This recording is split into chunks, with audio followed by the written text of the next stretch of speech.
Indeed, no honeymoon period for Liz Truss. And if we look at this morning's papers, they do reflect that. They pick up on the reference she made to the weather, the storm. If we look at the Times, it says we can ride out the storm, which is a direct quote from her speech outside Number 10.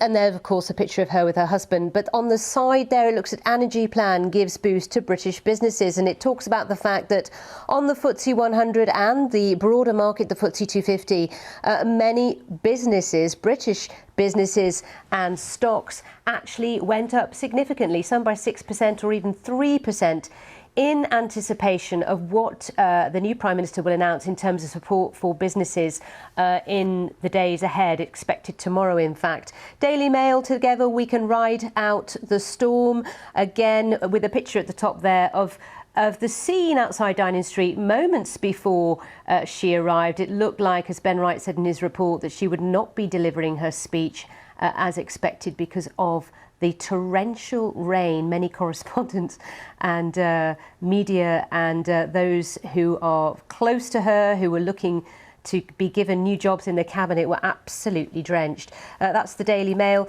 The Sun looks at her meeting with the Queen at Balmoral. Hello, Liz. Truss vows to get UK back on top. It says, the Sun says, a frail Queen greets Liz Truss at Balmoral yesterday to appoint her as the country's new Prime Minister, where Miss Truss vowed to make Britain brilliant again. So that moment where she met the Queen. Now, I looks at Truss era begins with a tax warning. So this looks at how the public purse will be bulging in terms of the debt taken on.